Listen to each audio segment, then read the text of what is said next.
Une cérémonie d'hommage et de remise des mélanges s'est tenue en l'honneur du professeur Dorothée Kossi-Sosa. À cette occasion, plusieurs personnalités ont témoigné des bonnes œuvres et des différents efforts que le professeur a eu à fournir afin de permettre une grande avancée dans le domaine de l'éducation, du droit et dans la vie de tout un chacun. Effectivement, je ne peux me séparer de ce illustre personnage parce que tous les jours, je rencontre toujours quelqu'un qui me salue en me demandant « Ah, monsieur Badé, vous vous rappelez pas ? Il y a 20 ans, vous nous avez tenus en première année. Vous étiez l'assistant du professeur Dorothée Sosa. » Et cette fusion entre ce nom et ma modeste personne me poursuit chaque jour. C'est le professeur d'université le plus emblématique parmi nous tous, le plus généreux, illuminé et qui a guidé plusieurs d'entre nous à aller vraiment au niveau où nous sommes aujourd'hui.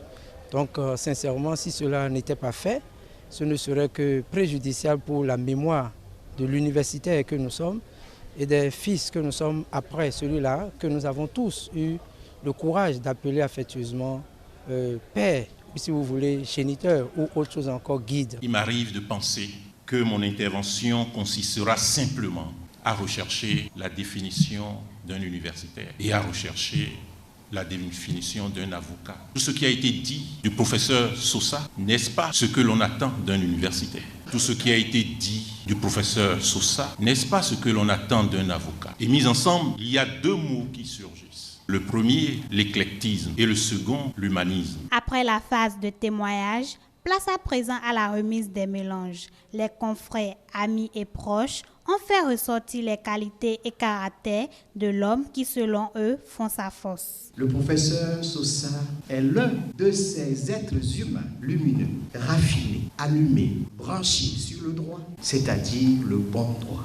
C'est un monsieur que j'admire, que j'ai beaucoup admiré. Le récipiendaire a remercié à travers un discours et a exprimé sa profonde gratitude à tous ceux qui l'ont soutenu et qui continuent de le faire. Les témoignages de sympathie que mes collègues et amis viennent de me prodiguer aujourd'hui, après ceux de la journée d'hier, les aimables paroles que j'avais entendues, ceux que je viens d'entendre et dans lesquels j'ai senti tant d'affection, me cause une émotion indicible. Et je cherche encore, moi aussi, les mots capables de vous exprimer dans toute son amplitude la reconnaissance dont mon cœur est rempli. Je sonde encore en moi les termes justes pour vous remercier, comme je voudrais savoir le faire, pour la bienveillante et délicate pensée que vous avez nourrie et concrétisée de m'offrir solennellement ce superbe ouvrage. Ces mélanges en 2 volumes, cet ouvrage qui a réuni une 40aine d'auteurs qualifiés. Merci à vous tous qui, par votre implication, votre présence, votre cordialité, venez de me retourner au centuple le peu que j'ai pu faire pour mes semblables, le peu que j'ai pu accomplir de mon devoir. Plusieurs d'entre vous m'ont prodigué leur confiance et leur amitié en toutes circonstances. Soyez assurés que je suis parfaitement conscient de ce que cela n'a pas de prix, d'avoir des amis, d'avoir des frères aussi affables que vous.